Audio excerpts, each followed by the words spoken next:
Union পরিষদে যাই। কোথায় যাই আমরা? আর একটু জোরে বলেন। কোনো মানুষ চারিত্রিক সনদ আনতে গেলে ইউনিয়ন পরিষদে যাওয়া লাগে। আমাদের সর্বোচ্চ যাওয়া ইউনিয়ন পরিষদে। ইউনিয়ন পরিষদে যাওয়ার পরে আমাদেরকে চারিত্রিক সনদ দেয়, অমুক এলাকার অমুক মানুষকে আমি চিনি, ঠনকো ভাষায় 4-5 লাইনে লিখে দেয়। ছেলেটা হয়তো ভালো, চেয়ারম্যান সাহেব এটা লিখে দেয়। আপনি জানলে অবাক হবেন, আল্লাহর হাবিব সাল্লাল্লাহু আলাইহি ওয়াসাল্লামের চরিত্রের সনদ স্বয়ং আল্লাহ তাআলা দিয়েছেন। সুবহানাল্লাহ পড়েন। আর যেই চরিত্রের সনদ দিয়ে আমরা সমাজের মধ্যে বাস্তবায়ন করি, সমাজের মধ্যে বড়াই করি, কখনো কখনো দেখবেন যে চেয়ারম্যান সাহেব আমাদেরকে চরিত্রের সার্টিফিকেট দেয়, ওই চেয়ারম্যান সাহেব এলাকার সবচাইতে বড় ঘুষখোর হয়ে থাকে। ঠিক কিনা বলেন? কখনো কখনো দেখবেন আপনি যার থেকে চরিত্রের সার্টিফিকেট আনেন, যেই ব্যক্তি আপনাকে চরিত্রের সার্টিফিকেট দেয়, ওই মানুষটা কখনো কখনো সমাজের সবচাইতে বড় ঘুষখোর আর চাঁদাবাজ হয়ে থাকে। ঠিক কিনা বলেন? কিন্তু নবীর চরিত্রের সার্টিফিকেট দিয়েছেন কে? আল্লাহ। এজন্য রাসূল সাল্লাল্লাহু আলাইহি ওয়াসাল্লামকে মানার ক্ষেত্রে শুধু এক জায়গায় মানলে হবে না। রাসূল সাল্লাল্লাহু আলাইহি ওয়াসাল্লামের আদর্শ কায়েম করার ক্ষেত্রে শুধু এক জায়গাকে আপনি স্পেসিফিকভাবে আপনি নেবেন হবে না, বরং আপনার সামাজিক জিন্দেগি, পারিবারিক জিন্দেগি, রাষ্ট্রীয় জিন্দেগি, সমস্ত কিছুর মধ্যে যখন আপনি রসুলের আদর্শ ঢুকাতে পারবেন, অটোমেটিক রসুল আপনার জন্য রহমত হবে। এজন্য প্রথম বুঝতে হবে রসুলকে আল্লাহ তাআলা রহমত হিসাবে প্রেরণ করছেন। কেমনভাবে একটা হাদিস থেকে উদাহরণ দেই। রসুল সাল্লাল্লাহু আলাইহি ওয়াসাল্লাম একদিন মজলিসের মধ্যে কথা বলতেছেন। এমন সময় হঠাৎ করে আল্লাহর নবী কথা বাদ দিয়ে কান্না শুরু করছেন। সুবহানাল্লাহ পড়েন। আল্লাহ রাব্বুল আলামিন নবীকে দুনিয়ার মধ্যে রহমত হিসাবে প্রেরণ করেছেন। কেমনভাবে রহমত হিসাবে প্রেরণ করেছেন উদাহরণ দেই।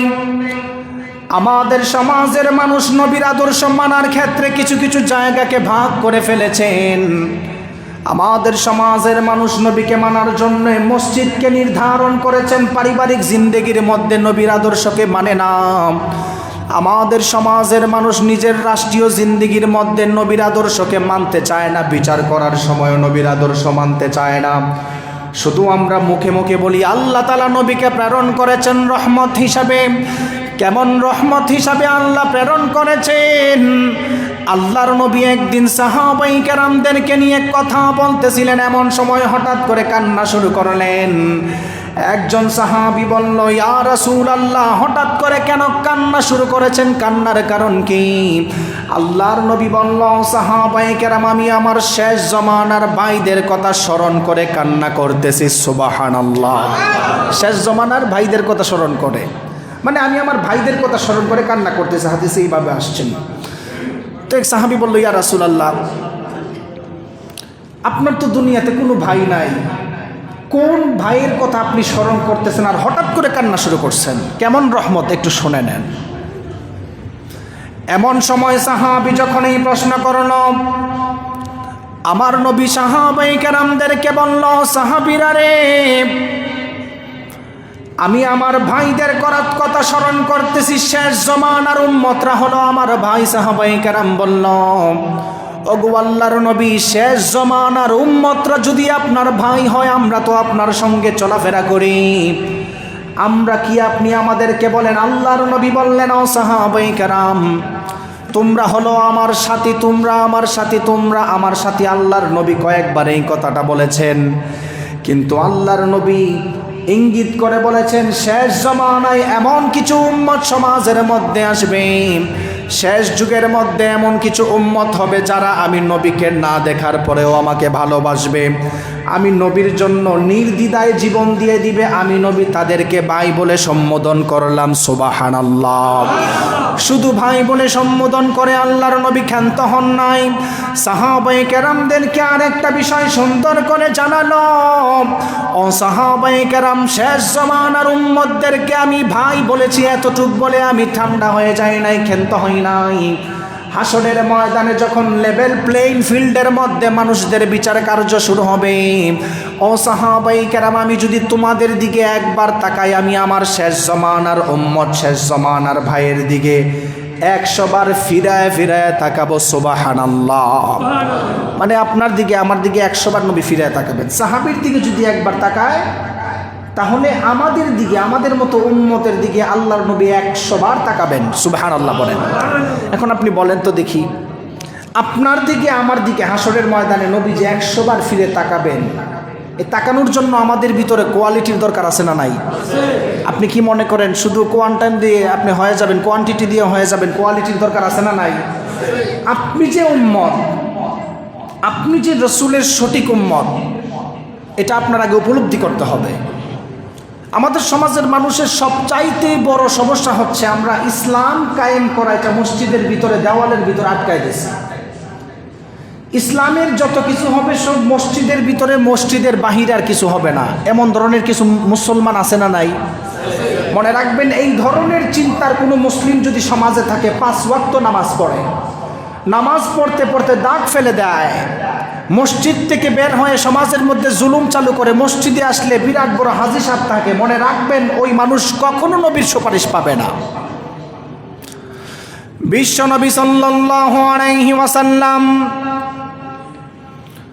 সাহাবায়ে কেরামদেরকে প্রশ্ন করলেন, ও সাহাবায়ে কেরাম, আতাদরুনা মানিল মুফলিস? সাহাবায়ে কেরাম বলো তো দেখি, দুনিয়া এবং আখিরাতের মধ্যে সবচাইতে গরিব কারা?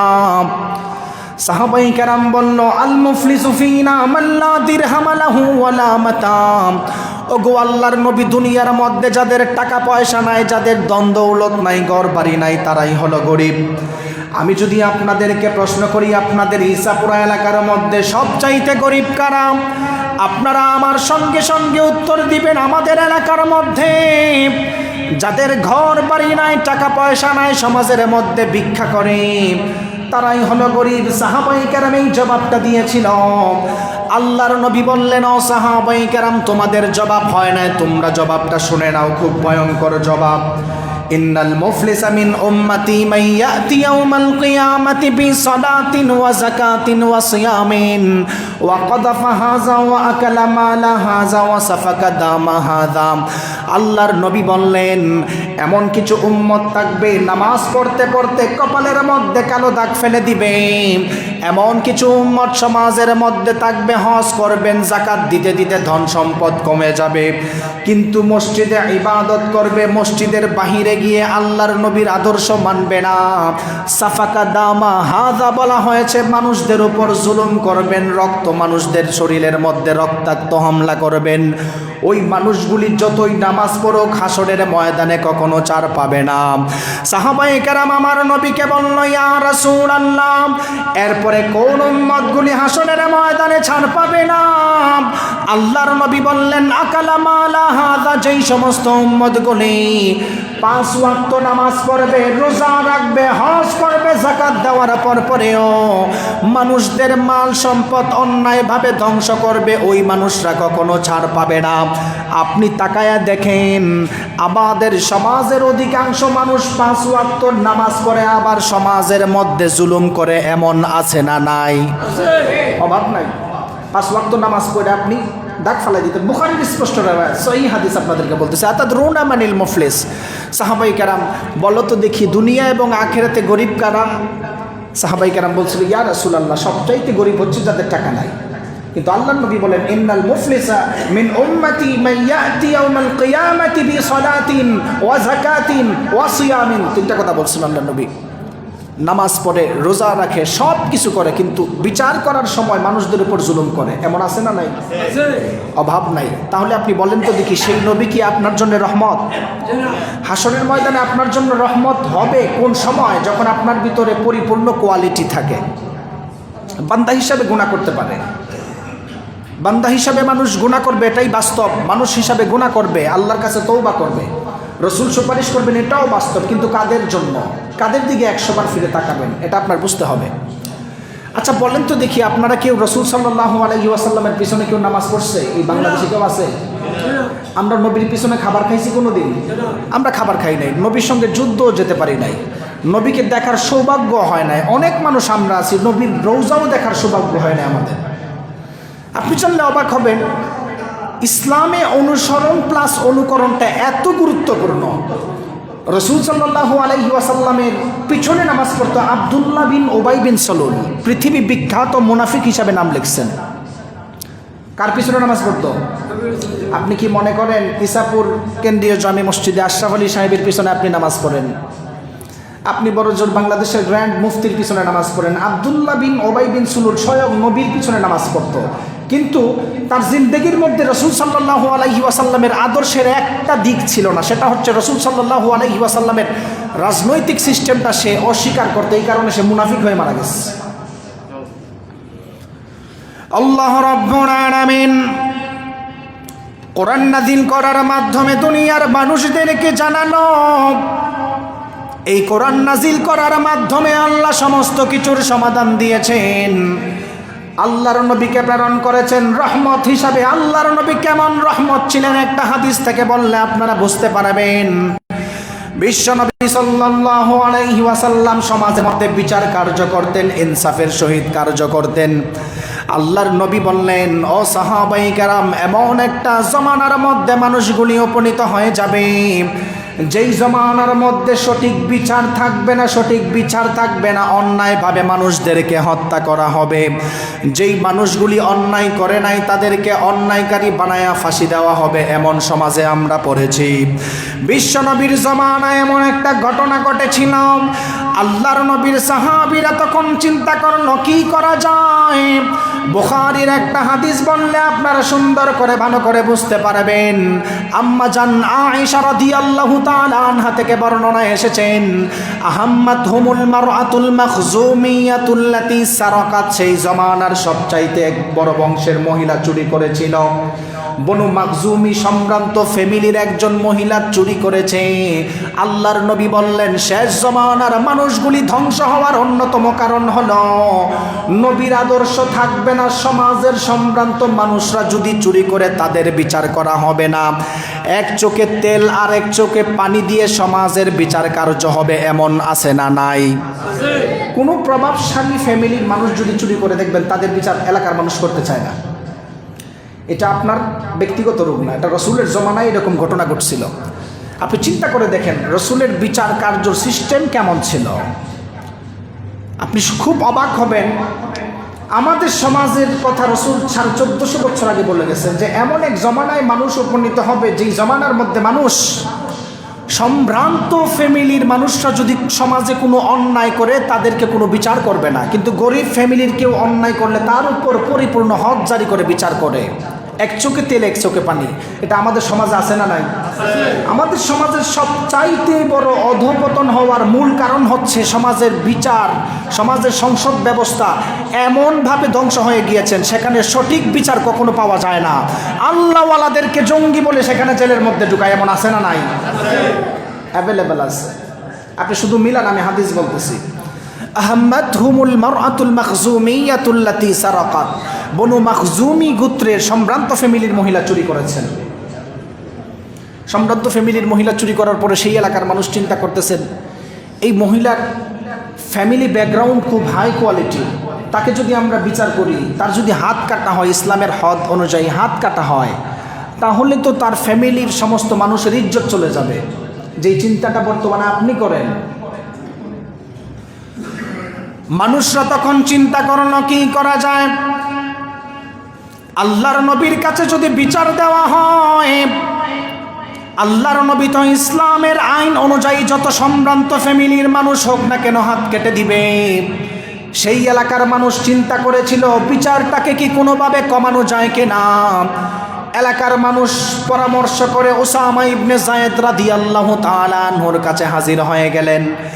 হাদিসের মধ্যে উসামা ইবনে যায়েদের ব্যাপারে হিব্বু রাসূলিল্লাহ সাল্লাল্লাহু আলাইহি ওয়াসাল্লাম এসেছেন। আল্লাহর নবী তাকে অনেক ভালোবাসতেন। সুবহানাল্লাহ। এলাকার মানুষ চলে গেছে উসামা ইবনে যায়েদের কাছে। উসামা ইবনে যায়েদকে বলতেছেন, উসামা, সম্ভ্রান্ত ফ্যামিলির মহিলা চুরি করছে, যদি নবীর কাছে যাওয়া হয় সর্বপ্রথমে হাত কেটে দিবে, ইসলামের বিধান। তুমি একটা কাজ করো, রাসূল সাল্লাল্লাহু আলাইহি ওয়াসাল্লামকে দেখো না একটু বলে এটা কি কোনো কারণে কমানো যায় কিনা, বিচারটা কমানো যায় কিনা। এই যে আমাদের সমাজে বর্তমানে অন্যায়ের পক্ষে কিছু উকিল সমাজের মধ্যে দাঁড়ায় যায়, নির্দিষ্ট সে খুন করছে, তারপরে কিছু উকিল দাঁড়ায়, আল্লাহর নবী বলেন এদের উপর 24 ঘন্টাই লানত পড়বে, 24 ঘন্টা লানত। আপনি জানেন একটা মানুষ নির্দোষ, কিন্তু তাকে আপনি ফাঁসির কাস্টে ঝুলাচ্ছেন আপনার সাক্ষীর কারণে, কোশ্চিনকালেও আপনার জন্য জান্নাত হবে না, আপনি বান্দার হক নষ্ট করে ফেলছেন। তো উসামা ইবনে যায়েদ রাদিয়াল্লাহু তাআলা আনহু রাসূল সাল্লাল্লাহু আলাইহি ওয়াসাল্লামকে এই কথা বলছেন, আল্লাহর নবী রেগে মেগে একদম হিট। আল্লাহ নবী বলতেছেন, উসামা আতাশফাউ ফি হাদ্দিন মিন হুদুদিল্লাহ, তুমি কি আল্লাহর বিধানের বিরুদ্ধে আমার কাছে সুপারিশ করতেছো? আপনি দেখেন না আমাদের সমাজের মধ্যে কেউ যদি চুরি করে, তাকে যদি বাঁচানোর দরকার হয়, রাতের বেলা গিয়ে সর্দারের কাছে গিয়ে বলে আরে ওনাকে ছাইড়া দেন, 50,000 টাকা দিলাম, এই করলাম, এগুলো হয় না আমাদের সমাজে? হচ্ছে। আল্লাহ নবী এটাই বলে গেছেন 1450 বছর আগে, সমাজ তখন ধ্বংস হবে। উসামা ইবনে যায়েদ রাদিয়াল্লাহু তাআলা আনহু যখন আল্লাহর নবীকে বললেন, পুরা ঘটনা শোনার পর আল্লাহর নবী বললেন, উসামা আতাশফাউ ফি হাদ্দিন মিন হুদুদিল্লাহ, আল্লাহর হদের বিরুদ্ধে কি আমার কাছে তুমি সুপারিশ করার জন্য এসেছো? এমন সময় আল্লাহর নবী কওমা ফাখাতাবা, উনি দাঁড়িয়ে গেলেন, উনি বলতে লাগলেন, আইয়ুহান নাস ইন্নামা দাল্লা মান কানা ক্বাবলাকুম, তোমাদের পূর্বের মানুষগুলি ধ্বংস হওয়ার 2টা কারণ হলো, ইযা সারাকা শরীফু তারাকুহু, যখন সমাজের সম্ভ্রান্ত ফ্যামিলির মানুষরা চুরি করত, তাদেরকে ছেড়ে দিত, তোমাদের পূর্বের মানুষগুলো এই কারণে ধ্বংস হয়ে গিয়েছে। ওয়া ইযা সারাকাদ দাঈফু ফীহিম আকামু আলাইহিল হাদ্দা, ও উসামা তোমার পূর্বের একটা জমানার মানুষ পুরা ধ্বংস হয়ে গিয়েছে। গরিব মানুষ যদি কোনো কারণে অন্যায় করত, সমাজের সমস্ত বিচার তার উপরে একমাত্র চাপায়া দিত, বড় লোকদের জন্য কোনো বিচার ছিল না, এই কারণে মানুষগুলি ধ্বংস হয়ে গিয়েছিল। উসামা ইবনে যায়েদ রাদিয়াল্লাহু তাআলা অবাক, নবী কি কথা কি বলেন? ইয়া রাসূলুল্লাহ, নবী সরাসরি রাগের মাথায় দাঁড়াইছেন যে ইন্নামা দাল্লা মান কানা ক্বাবলাকুম, তোমার পূর্বে 2 জাতিভাবে ধ্বংস হয়েছে, তারা কখনো বড় লোক মানুষের বিচার করতো না। আপনি তাকায় দেখেন আমাদের বাংলাদেশের বর্তমান প্রেক্ষাপট অনুযায়ী সমাজের কিছু কোট টাই পরা চোর আছে, যারা কলমের গুতা দিয়ে হাজার হাজার কোটি টাকা বাংলাদেশ থেকে পাচার করে, কিন্তু তাদের বিচার করার সামর্থ্য বাংলাদেশের কারণ নাই, ঠিক কিনা বলেন? হাজার হাজার কোটি টাকা। রাসূল বলেন শেষ জামানার মধ্যে উম্মত তখন ধ্বংস হবে যখন ইযা কানাল মাগনামু দুওয়ালা, রাষ্ট্রীয় সম্পদকে মানুষ বাহিরে পাচার করতে থাকবে, যেই জামানায় আমরা পড়ছি।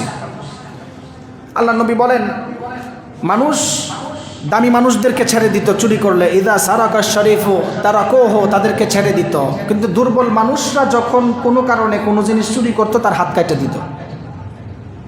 গরিবের বেলায় রাষ্ট্রের আইন সবচাইতে কঠিন, ধনীর বেলায় রাষ্ট্রের আইন পানির মতো সহজ, এটাই রাসূল 1500 বছর আগে বলছেন। এরপরে আমার নবী দাঁড়ায় বললেন, ওয়াইমুল্লাহ, আল্লাহর কসম, আমার কাছে যে তুমি বিচারটা নিয়ে এসেছ, কোন মহিলার ব্যাপারে বলেছ আমি তাকে চিনতে পেরেছি। উসামা ইবনে যায়েদ দিলের কান লাগায় শোনো।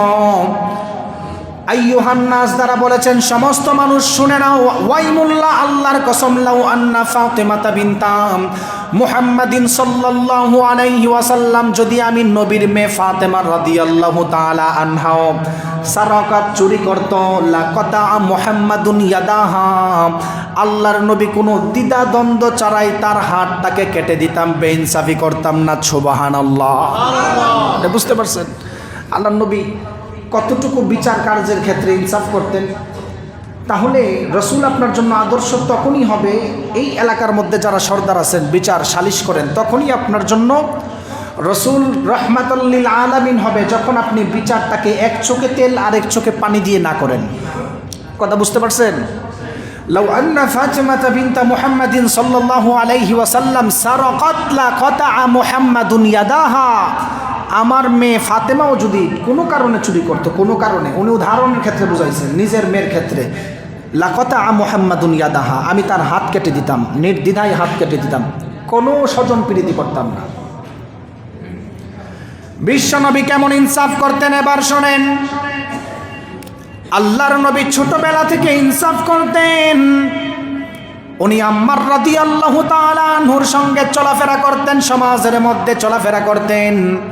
আম্মার রাদিয়াল্লাহু তাআলা আনহুর সঙ্গে একদিন কথা বললেন, ও আম্মার, পরের দিন ফজরের সময় আমরা বকরি চড়াবো, অমুক মাঠের মধ্যে ভালো ঘাস পাওয়া যায়, আমরা সেখান থেকে বকরি চড়াবো, আমরা সকাল সকাল চলে যাব ফজরের পরে।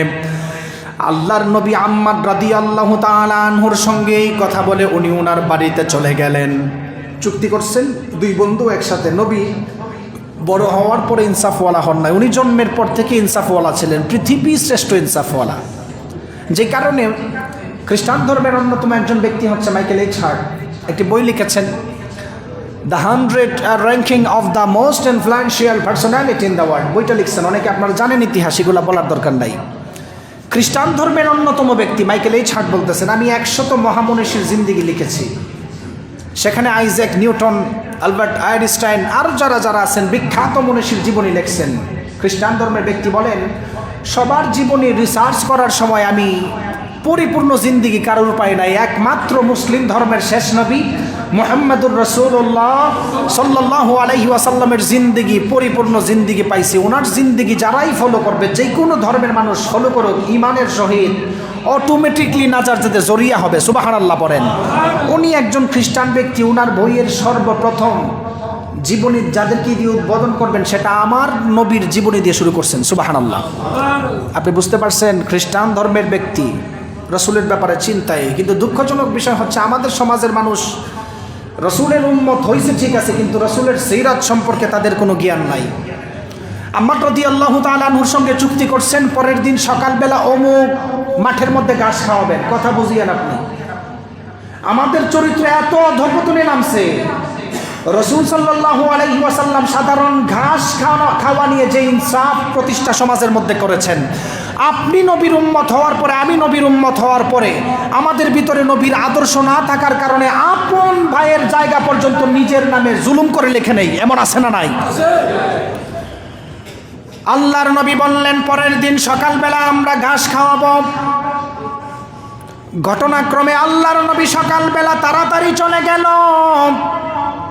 আম্মার রাদিয়াল্লাহু তাআলা আনহু সেখানে যেতে একটু লেট করলেন, তিনি বসে রইলেন।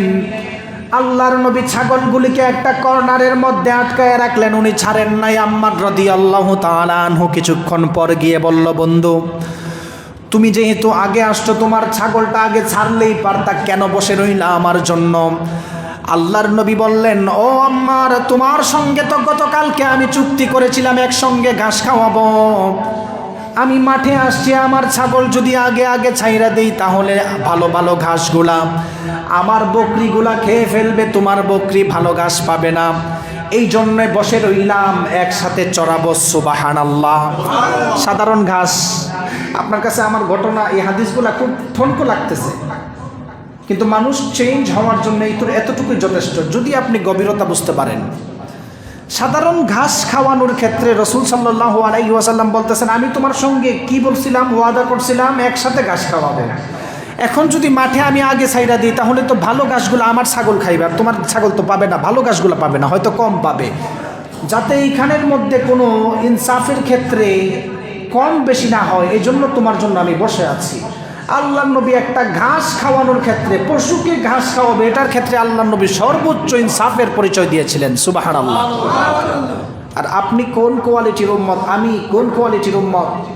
আমাদের ভিতরে এমন মহামারী ঢুকছে, আমরা আপন বোনের জায়গা আমরা দিতে চাই না। আছে না না এরকম? আপনাদের ইসাপুরাতে কম, সারা বাংলাদেশে এটার প্রবণতা বেশি। আপন ভাইরা আপন বোনদের জায়গার ধন সম্পত্তি একদম নিজের নামে লিখে নেয়, মানে বোনদের কোনো হক নাই। এরকম প্রথা সমাজে চালু আছে না নাই? আছে। আপনি নবীর উম্মত, আপনি দাবি করেন আল্লাহ নবী আপনাকে সুপারিশ করে জান্নাতে নেবেন। আপনি চিন্তা করেন একবার, আপনি একবার নিজে চিন্তা করেন, বিছানায় শুয়ে শুয়ে কোন কোয়ালিটির জন্য নবী আপনাকে সুপারিশ করবেন, কোন কোয়ালিটির জন্য, এটা একবার চিন্তা করেন না আপনি। আমার ভিতরে এই চিন্তা নাই। আমি আমার ভাইয়ের সম্পত্তি নিজের নামে লিখে নিচ্ছি, আমার বোনের সম্পত্তি আমি নিজের নামে লিখে নিচ্ছি, আমার ভিতরে এই চিন্তা নাই।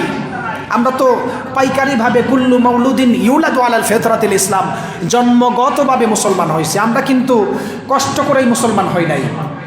আপনি জানলে অবাক হবেন, আমেরিকার বিখ্যাত গবেষণাগার পিও, ওনারা 175টি দেশের উপর রিসার্চ করে মানুষদেরকে জানিয়েছেন 2050 সালে পৃথিবীর সংখ্যার দিক দিয়ে মুসলিম ধর্ম সবার উপরে যাবে, সুবহানাল্লাহ বলেন। কি কারণে জানেন? জন্মগতভাবে মুসলিমের জন্য না, শুধু কনভার্টেড মুসলিমের জন্য। কনভার্টেড মুসলিম কাকে বলে? যারা রাসূল সাল্লাল্লাহু আলাইহি ওয়াসাল্লামের সিরাত, রাসূল সাল্লাল্লাহু আলাইহি ওয়াসাল্লামের আদর্শ নিয়ে পড়াশোনা করে, আল্লাহর কোরআন রিসার্চ করে মুসলমান হয় ইহুদি থেকে, সুবহানাল্লাহ বলেন। এইরকম বহু ইতিহাস আপনাদের সামনে উদাহরণ দিতে পারবো। বহু খ্রিস্টান আছে রাসূলের আদর্শ পড়ার কারণে অটোমেটিকলি সে মুসলমান হয়েছে। আমাদের সমাজের কিছু কিছু মানুষ আছে, উচ্চশিক্ষিত মানুষ। আমরা বিশ্ববিদ্যালয়ে অনার্স করার সময় বিশ্ববিদ্যালয়ে একটা বিষয়ের উপর আমাদেরকে পড়াইছেন।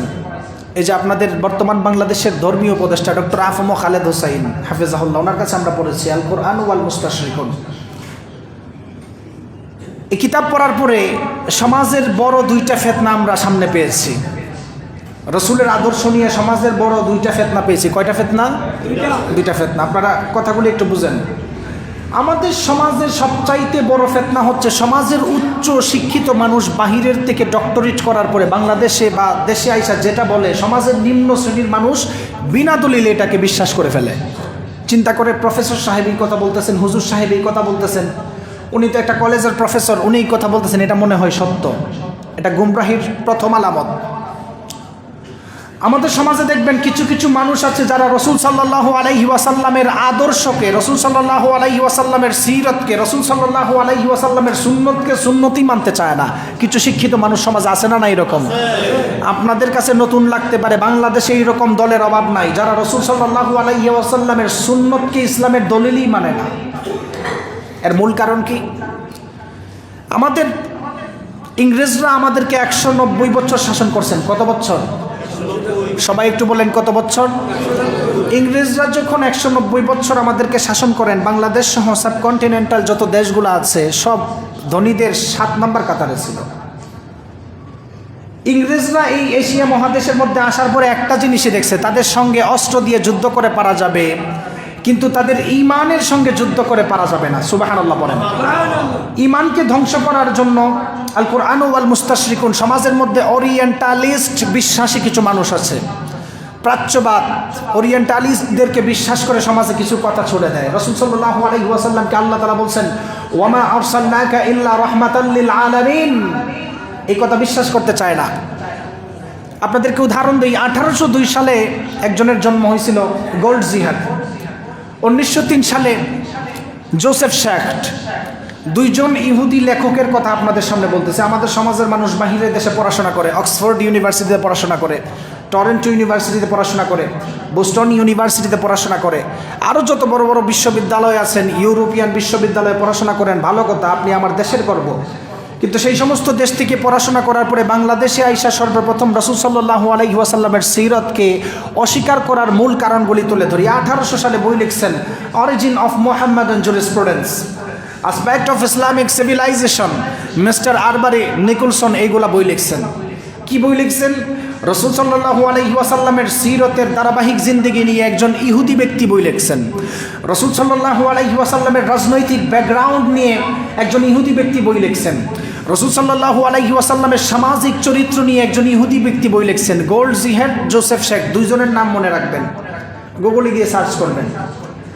ইংরেজরা তাদেরকে স্কলাস্টিক বডি হিসাবে বানিয়ে দিয়ে গেছেন, ইসলামিক স্কলার। আমাদের সমাজের মানুষ তাদেরকে ওয়েস্টার্ন ইসলামিক স্কলার হিসাবে দাবি করে। দুঃখজনক বিষয় হচ্ছে, দুইজন ইহুদি ব্যক্তি সর্বপ্রথম যখন বই লিখেন রসুলের সিরতের উপরে, বই লিখছেন, রসুল সাল্লাল্লাহু আলাইহি ওয়াসাল্লামের মতো ব্যক্তিত্ব সম্পন্ন মানুষ আর দুনিয়াতে আসবে না। সুবহানাল্লাহ বলেন। লিখছেন কে? ইহুদি ব্যক্তি। প্রথম বই পড়ার পরে আপনার কাছে সুবহানাল্লাহ পড়তে মন চাইবে, আলহামদুলিল্লাহ বলতে মন চাইবে। দুঃখজনক বিষয় হচ্ছে, গোল্ড জিহাদ নামক গোলাঙ্গার ইহুদিদের শয়তান, সে রসুল সাল্লাল্লাহু আলাইহি ওয়াসাল্লামের সিরত লিখতে গিয়ে মধ্যখানে লিখেন, রসুল সাল্লাল্লাহু আলাইহি ওয়াসাল্লাম যেইগুলাকে হাদিস বলে, যেইগুলা হাদিস বলে প্রচার করছেন, আসলে এইগুলা সব নবী মুহাম্মদ বানায়া সমাজের মধ্যে দিচ্ছেন। নাউজুবিল্লাহ বলেন। বোস্টন ইউনিভার্সিটিতে এইগুলা পড়ায়, অক্সফোর্ড ইউনিভার্সিটিতে লাইব্রেরিতে এইগুলা পাওয়া যায়। এখন আমাদের সমাজের উচ্চ শিক্ষিত মানুষরা 3 লাইন 4 লাইন ইংলিশ পড়তে পারে, ভালো ইংলিশ পড়তে পারে, এটা আপনার ব্যক্তিগত ব্যাপার। ওইগুলা পড়ার পরে আইসা সমাজের মধ্যে বাংলাদেশে বলে হুজুররা কি জানে, রসুলের সিরত তো আসলে কোনো জিনিসই নেই, এগুলো তো নবী নিজে বানাই নিয়েছেন। নাউজুবিল্লাহ পড়বেন না? এগুলো বিশ্ববিদ্যালয়ে পড়ানো হয়। আল কোরআন ওয়াল মুস্তাশরিকুন, প্রাচ্যবাদ সম্পর্কে বইগুলো পড়বেন, দেখতে পারবেন আন্তর্জাতিক মহলে রসুলের সিরত নিয়ে কিভাবে মানুষদেরকে ধোঁকা দেওয়া হয়। আমাদের সমাজের মানুষ কি কারণে নবীকে খুব হালকাভাবে নেয়, এর মূল কারণ আপনাদেরকে বলি। আজকে থেকে 150 বছর আগে এইগুলোর পায় তারা সমাজের মধ্যে চালাইছেন। আপনার সামনে যতই নবীর আশিকের কথা বলে, কিন্তু আপনার দিল কাঁদে না। এর মূল কারণ আপনার মূল গোড়া নষ্ট করে দিয়ে গেছেন ইহুদিরা। অ্যাসপেক্ট অফ ইসলামিক সিভিলাইজেশন এর মধ্যে তুলে ধরছেন রসুল সাল্লাল্লাহু আলাইহি ওয়াসাল্লাম যেইভাবে নামাজ পড়েন, আপনারা যে নামাজ পড়েন, যেইভাবে নামাজ পড়েন, এইগুলা উনি নিজের মতো বানায়া বানায়া বলে গেছেন একটা জাতিকে গুমরা করার জন্য। নাউজুবিল্লাহ পড়বেন না? কিন্তু দুঃখজনক বিষয় হচ্ছে এই 2024-25 সালে আসার পরে আধুনিক মেডিকেল সায়েন্সের দাবি হচ্ছে রসুল সাল্লাল্লাহু আলাইহি ওয়াসাল্লামের আদর্শ অনুযায়ী কোনো মানুষ যদি 5 ওয়াক্ত নামাজ পড়তে পারে, ওই মানুষটার ব্রেইনের মধ্যে একটা সেল আছে এক্সচেঞ্জ সেন্টার। আমি যে কথা বলি এই কথা পাস করতেছেন, আমি যে কথা বলি কথা আমাকে এটা সাপ্লাই দিচ্ছেন, আপনাদের সামনে ডেলিভারি করতেছে এক্সচেঞ্জ সেন্টার, এটা গরম হয়। আধুনিক বিজ্ঞানের দাবিও এই জমানায় আইসা তারা বুঝতে পারছেন নবীর আদর্শ অনুযায়ী কোনো মানুষ যদি 5 ওয়াক্ত নামাজের সেজদা ঠিক মতো দেয়, ওই মানুষটা উচ্চ রক্তচাপে ভোগে না। সুবহানাল্লাহ বলেন। রসুলের আদর্শ দরকার আছে না নাই? রসুলের আদর্শ কি শুধু মসজিদে থাকবে নাকি সমাজেও থাকবে? রসুলের আদর্শ কি শুধু মসজিদে থাকবে নাকি শুধু ঘরেও থাকবে? সব জায়গায় নবীর আদর্শকে আপনি বাস্তবায়ন করেন, অটোমেটিকলি আল্লাহ শান্তি দিবেন ইনশাআল্লাহ। উদাহরণ দিই আপনাদেরকে। পাকিস্তানের একজন বিখ্যাত ডক্টর ছিল, রসুলের আদর্শ কোয়ালিটিটা কীরকম আপনাদেরকে বোঝাই। এই 2023-24 সালে আমাদের সমাজের মানুষ আদর্শ রসুল সাল্লাল্লাহু আলাইহি ওয়াসাল্লামের আদর্শকে ব্যাকডেটেড বলে, পুরাতন বলে। কিন্তু আধুনিক মেডিকেল সায়েন্স কি দাবি করে? পাকিস্তানের বিখ্যাত ডক্টর মাজেদুজ্জামান উসমানী, আমি বিশ্ববিদ্যালয়ে আল খালিক ওয়া ইলমুল কাউনিয়াত, স্রষ্টা ও সৃষ্টিতত্ত্বের উপর থিসিস লেখার সময় এই বিষয়টা তুলে ধরেছিলাম। পাকিস্তানের বিখ্যাত ডক্টর মাজেদুজ্জামান উসমানী, উনি ইউরোপের একটা ইউনিভার্সিটিতে ফিজিওথেরাপি শিক্ষার জন্য গেছেন। কি শিক্ষার জন্য? ফিজিওথেরাপি শিক্ষার জন্য। আমাদের সমাজের অধিকাংশ ডক্টর সাহেব MBBS, FCPS, FRCS ডক্টরেট আনতে যায় বাহিরে, এটা আমার দেশের গর্ব। পাকিস্তানের বিখ্যাত ডক্টর ফিজিওথেরাপির উপর শিক্ষা নেওয়ার জন্য যখন ইউরোপের ইউনিভার্সিটিতে গেছেন, 2 জন ডক্টরের সঙ্গে ওনার দায়িত্ব পড়ছেন। একজনের নাম হচ্ছে চার্লস ফাগনার, আরেকজনের নাম হচ্ছে স্মিথ অ্যান্ড রিস। ওনাদের কাছে মানুষ, সারা পৃথিবীর মানুষরা তাদের উচ্চ রক্তচাপ, হার্টের ব্যথা, কোমরের ব্যথা, পায়ের ব্যথা এগুলো নিয়ে যায়। ওনাদেরকে প্রশ্ন করা হয়েছে আপনি তাদের চিকিৎসা কীভাবে দেন? চার্লস ফাগনার জবাব দিয়েছিলেন, পাকিস্তানের বিখ্যাত ডক্টর মাজেদুজ্জামান উসমানের থিসিস স্পষ্ট লেখা, ইহুদি 2 জন ব্যক্তি আমার সামনে স্পষ্ট একজন মানুষকে উচ্চ রক্তচাপ কমানোর জন্য মুসলিম ধর্মের নামাজের ব্যায়াম শিক্ষা দিচ্ছেন। সুবহানাল্লাহ পড়েন। ইহুদিরা কখনো চায় না রসুল সাল্লাল্লাহু আলাইহি ওয়াসাল্লামের আদর্শ সমাজে বাস্তবায়ন হোক। ইহুদিরা কখনো চায় না রসুল সাল্লাল্লাহু আলাইহি ওয়াসাল্লামের আদর্শ সমাজের মধ্যে বাস্তবায়ন হোক। এই 2 জন ইহুদি ডক্টর মুসলিম ধর্মের নামাজের ব্যায়াম, তাকে নামাজের ব্যায়ামে রাখে নাই। গুগলে গিয়ে আজকে সার্চ করবেন, যেই কথা বলতেছি গুগলে গিয়ে সার্চ করবেন, দেখবেন এটার নাম তারা দিচ্ছেন ইউরোলিঙ্গুইস্টিকের ব্যায়াম। আপনি খুঁজবেন, দেখবেন সেখানে যেভাবে রুকু করা হয়, সেখানে যেইভাবে সেজদা দেওয়া হয়, ওই রকম ব্যায়াম দেওয়া। সুবহানাল্লাহ পড়েন। রসুল 1500 বছর আগে নামাজের সিস্টেম উম্মতদেরকে শিখাইছেন। আপনি তো মনে করতেছেন নামাজ পড়ছেন, হাসরের ময়দানে আল্লাহ তাআলা আপনাকে এর জাযা দিবেন, কিন্তু রসুল সাল্লাল্লাহু আলাইহি ওয়াসাল্লামের বিরাট হিকমত হচ্ছে রসুল সাল্লাল্লাহু আলাইহি ওয়াসাল্লামের অধিকাংশ হাদিস, আধুনিক বিজ্ঞান, তারা রসুল সাল্লাল্লাহু আলাইহি ওয়াসাল্লামের হাদিসের কাছে মাথা নত করে বসে থাকে। 1450 বছর আগে নবী এই কথা বলছেন, এখন এটা বিজ্ঞান দাবি করছে। আপনি চিন্তা করতে পারছেন রসুলকে আল্লাহ তাআলা কেন রহমত হিসাবে সমাজে প্রেরণ করছেন? যেই কথা বলতেছিলাম, এক্সচেঞ্জ সেন্টার, আমাদের এক্সচেঞ্জ সেন্টার ব্রেইন। এই এক্সচেঞ্জ সেন্টার কথা বলার সময় আপনি যে রাগ হয়ে যান, মানুষ বেশিরভাগ ব্রেইন স্ট্রোক করে। এক্সচেঞ্জ সেন্টার গরম হলে রক ছিঁড়ে যায়, যে কোনো এক সাইড অকেজো হয়, ডান সাইড স্ট্রোক করলে বাম সাইড অকেজো হয়ে যায়। বিজ্ঞান দাবি করে এক্সচেঞ্জ সেন্টার মানুষের মাথার ছোট একটা সেল, এটা যদি দুনিয়ার যন্ত্র অংশের মধ্যে যান্ত্রিকভাবে এটাকে স্থাপন করা হয়, তাহলে 100 তলা 6টা বিল্ডিংয়ের সমান জায়গা লাগবে।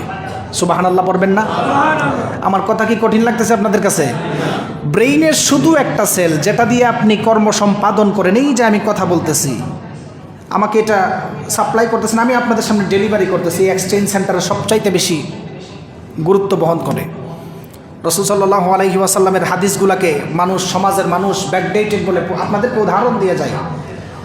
বিজ্ঞান দাবি করে ছোট একটা সেলকে যদি কোনো মানুষ সমাজে যন্ত্র আকারে স্থাপন করতে চায়, স্থাপিত করতে চায়, 100 তলা 6টা বিল্ডিংয়ের সমান লাগবে। কয়টা? এটাকে ঠান্ডা করতে গেলে অনেক পানির প্রয়োজন হয়। বিজ্ঞান ইদানিং দাবি করছেন মানুষ যদি 5 ওয়াক্ত নামাজ ঠিক মতো পড়তে পারে, তার উচ্চ রক্তচাপ, ওই যে এক্সচেঞ্জ সেন্টার গরম হয়, এটা অটোমেটিক আল্লাহ ঠান্ডা করে দেয়। সুবহানাল্লাহ। তাহলে আপনি কোন নবীর উম্মত? রাসূল সাল্লাল্লাহু আলাইহি ওয়াসাল্লাম উম্মতদের জন্য কতটুকু করেছেন, ওনার আদর্শ কেমন ছিল, ওনার চলাফেরার জিন্দিগি কেমন ছিল, প্রতিটা জিন্দিগি রাসূল সাল্লাল্লাহু আলাইহি ওয়াসাল্লামের প্রতিটা মুহূর্ত উম্মতের জন্য সায়েন্টিফিক এবং বাস্তব। সুবহানাল্লাহ বলেন। আল্লাহ রাব্বুল আলামিন নবীকে প্রেরণ করার পরে রহমত হিসাবে প্রেরণ করেছেন।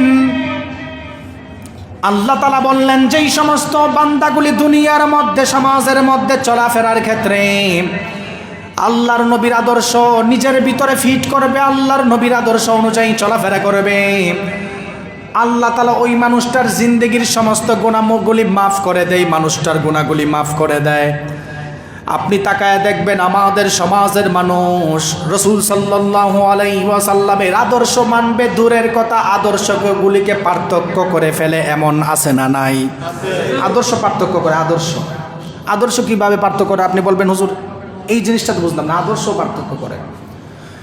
রাসূল সাল্লাল্লাহু আলাইহি ওয়াসাল্লামের সেরা উত্তম আদর্শ কি? নামাজ পড়া, রোজা রাখা, হজ করা, যাকাত দেওয়া। কিন্তু আপনি আমি উম্মত হওয়ার পরে শুধু নামাজটাকে আমরা ফরজ মনে করছি, যাকাতকে আমরা ফরজ মনে করি না। এমন আছে না নাই? কোনো উম্মত যদি, কোনো বান্দা যদি নামাজ যেইভাবে ফরজ এটার সাথে যাকাতকে জাস্ট একটু পার্থক্য করে, যাকাতও ফরজ, এটাকে একটু পার্থক্য করে, সে মুনাফিক হয়ে যাবে। পার্থক্য করা যাবে না। নামাজ যেইভাবে ফরজ, যাকাতও সেইভাবে ফরজ। আল্লাহ নবী বলেন, শেষ জামানার মধ্যে উম্মত তখন ধ্বংস হবে সমাজের মধ্যে, ফালিয়ারতাকিবুহু ইনদা যালিকা রিহান হামরা, অগ্নিবায়ু সমাজের মধ্যে চালু করবেন, খসফান আও মাসখান, মানুষদের চেহারা বিকৃত তখন হবে যখন উম্মতের মানুষ ওয়াযাকাতু মাকরামা, যাকাতকে জরিমানা মনে করবে। আছে না না এরকম আপনাদের সমাজে? যাকাতকে জরিমানা কীরকম? সাধারণ একটা উদাহরণ দিয়ে আলোচনা শেষ করব। কোনো কোনো মানুষের দেখবেন 10 লাখ টাকা যাকাত আসে, কোনো কোনো মানুষের দেখবেন 5 লক্ষ টাকা যাকাত আসে। 5 লক্ষ কি 10 লক্ষ টাকা যাকাত আসার পরে তারা নিজের মতো এটাকে নির্ধারণ করে যাকাত দেয়। ইসলাম যেই সিস্টেম আপনাকে দিয়েছেন ওই সিস্টেমের বাহিরে গিয়ে, যেরকম মনে করেন একজন মানুষের 10 লাখ টাকা যাকাত আসছে, সে কী করছে? 7 লক্ষ টাকার শাড়ি আর লুঙ্গি কিনে সমাজে বন্টন করছে, 3 লাখ টাকা ব্যাংকে ঢুকাইছে। যাকাত হলো কি হলো না? কি বলেন আপনারা? হবে? হবে না। 10 লক্ষ টাকা যাকাত আসছে, 10 লক্ষ টাকার 1 আনাও আপনি সেভ করতে পারবেন না, পুরাটাই যাকাত দিতে হবে ফরজ মনে করে। রাসূল সাল্লাল্লাহু আলাইহি ওয়াসাল্লামের পিছনে সব সময় নামাজ পড়তো সাহাবা। সূরাতুত তাওবা এর 75 এবং 76 নম্বর আয়াতে শানে নুজুল খুলে নেবেন, এগুলো বিস্তারিত আলোচনা। রাসূল সাল্লাল্লাহু আলাইহি ওয়াসাল্লামের পিছনে নামাজ পড়তো। গরিব ছিল, নবী দোয়া করার পরে ধনী হয়েছেন, যাকাত দেওয়ার কথা বলা হয়েছে, সে বলছিল আমি তো নবীর স্ট্রাকচার অনুযায়ী যাকাত দিতে পারবো না, অনেক বেশি হয়ে যায়, আমি আমার মতো দিব। যেটা আমাদের সমাজের মানুষ করে, আমাদের সমাজের মানুষ যেটা করে, 10 লক্ষ টাকা যাকাত আসলে চিন্তা করে 3 লাখ টাকা আমরা সেভ করে দেই, 7 লক্ষ টাকার যাকাত দেই। সেই সাহাবা নবীর পিছনে নামাজ পড়ার পরেও মুনাফিক হয়ে মারা গিয়েছিল। মনে রাখবেন, সমাজের মধ্যে কোনো মানুষ যদি এইরকম কারবারি করে, এইরকম 5 লক্ষ টাকা যাকাত আসার পরে 4 লক্ষ টাকা যাকাত দিছে, 1 লাখ টাকা সেভ করছে, আর যাকাতের নামে সমাজে তামাশা করে শাড়ি লুঙ্গি দেয়, মনে রাখবেন মুনাফিকের মৃত্যু হবে, কোনো সন্দেহ নাই, মুনাফিকের মৃত্যু হবে।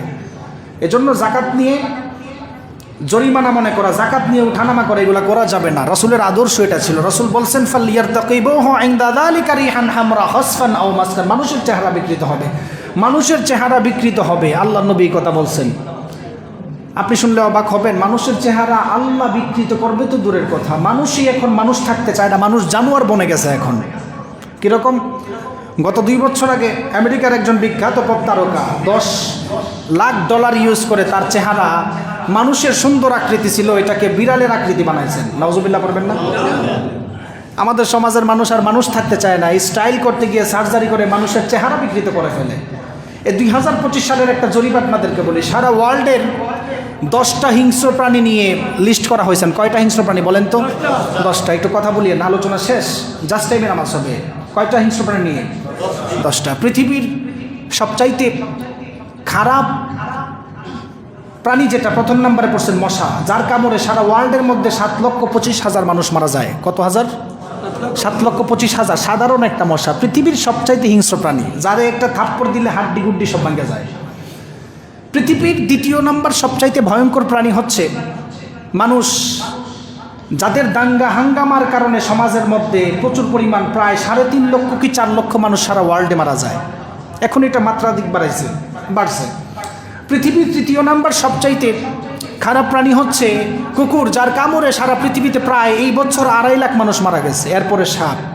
আপনি বলবেন যে হুজুর আপনি এই থিসিসটা কেন বললেন, গবেষণাটা কেন বললেন? হালকা লাগতে পারে। আল্লাহ তাআলা সূরাতুত তিনের মধ্যে কয়েক জায়গার কসম খেয়েছেন, ওয়াত-তিনি ওয়াজ-যাইতুন ওয়া তুরি সিনিনা ওয়া হাযাল বালাদিল আমিন লাকাদ খালাকনাল ইনসানা ফি আহসানি তাকওয়িম। আমি মানুষদেরকে উত্তম স্ট্রাকচার দিয়ে বানাইছি। আল্লাহ এই কথা বলতেছেন। আর আমরা মানুষ হিসাবে জরিপের মধ্যে গিয়ে দ্বিতীয় নাম্বার হিংস্র প্রাণীর কাতারে পড়ে গেছি। নাউজুবিল্লাহ। আমাদের ভিতরে এত হিংস্রতা জাগছে, ওপেন মানুষদেরকে ধরে মানুষ হত্যা করতেছে। আচ্ছা বলেন তো দেখি, এই জানোয়ারের খাসিলত তো জানোয়ারের ভিতরে থাকার দরকার ছিল, মানুষের ভিতরে আসার কথা না। মনে রাখবেন, জানোয়ারের খাসিলত মানুষের ভিতরে আসার মূল কারণ হচ্ছে ওই মানুষটার জীবন আদর্শের ক্ষেত্রে রাসূল সাল্লাল্লাহু আলাইহি ওয়াসাল্লামকে মানে নাই। ঠিক কিনা বলেন? কোনো মানুষ যদি রাসূল সাল্লাল্লাহু আলাইহি ওয়াসাল্লামকে ওনার জীবনের আদর্শ বানাতো, রসুলের আদর্শ ফলো করে সমাজের মধ্যে চলতো, রসুল সাল্লাল্লাহু আলাইহি ওয়াসাল্লাম যেইভাবে মুআমালাত, যেইভাবে মুআশারাত, যেইভাবে মানুষের সঙ্গে বিচার কার্য সমাজে সম্পাদন করেছেন, ওইটা যদি থাকতো কখনো মানুষ জানোয়ারের কাতারে পৌঁছতো না। ঠিক কিনা বলেন? দুঃখজনক বিষয়, পৃথিবীর 2 নাম্বার হিংস্র প্রাণীর কাতারে আমরা পড়ে গেছি। এজন্য মানুষ হওয়ার দরকার। আমরা সত্যিকারের মানুষ বনতে গেলে অবশ্যই রাসূল সাল্লাল্লাহু আলাইহি ওয়াসাল্লামের আদর্শকে ফলো করেই আমাদের চলতে হবে। যেই কথা বলছি, বয়ানের 3টা পয়েন্ট মনে রাখেন। 1 নাম্বার, যাদেরকে আপনি নেতা মানেন তাদের চরিত্রের সার্টিফিকেট চেয়ারম্যান থেকে আনছেন, দুনিয়ার সমাজের চেয়ারম্যান, যারা অনেক সময় চোর বাটপার হয়, তাদেরকে আদর্শ বানানো যাবে না। আদর্শ বানাতে হলে নবী মুহাম্মদুর রাসূলুল্লাহ সাল্লাল্লাহু আলাইহি ওয়াসাল্লামকে মানতে হবে। দ্বিতীয় নাম্বার, রাসূল সাল্লাল্লাহু আলাইহি ওয়াসাল্লাম রহমত হিসাবে আসার পরে আমাদেরকে ভাই বলে সম্বোধন করেছেন। হাসরের ময়দানে 100 বার আমাদের দিকে ফিরে তাকাবেন যদি আমাদের ভিতরে কোয়ালিটি থাকে। কোয়ালিটি দরকার, এই কোয়ালিটির কথা এতক্ষণ বলছি। তৃতীয় নাম্বার, রাসূল সাল্লাল্লাহু আলাইহি ওয়াসাল্লাম সমাজের মধ্যে যেইভাবে বিচার করতেন, 1 চোখে তেল 1 চোখে পানি দিতেন না। এজন্য সমাজে এইরকম বিচার যারা করেন, আজকের এই আলোচনার পর থেকে তওবা করেন, আর জীবনে এগুলো করবো না, না হলে জান্নাত কোশ্চিনকালেও আপনার জন্য হবে না। রাসূল সাল্লাল্লাহু আলাইহি ওয়াসাল্লামের ইনসাফ পৃথিবীর হাই কোয়ালিটির ইনসাফ ছিল, যেটা আর কোনো মানুষ দুনিয়াতে করতে পারবে না। এই জন্য উম্মত হিসাবে রসুলকে ফলো করা আমাদের দায়িত্ব। অনুসরণ করে সমাজে চলার, নিজের জিন্দেগি বাস্তবায়ন করার তৌফিক দান করুন। আমিন। ওয়া আখিরু দাওয়ানা আনিল হামদুলিল্লাহি রাব্বিল আলামিন। আসসালামু আলাইকুম।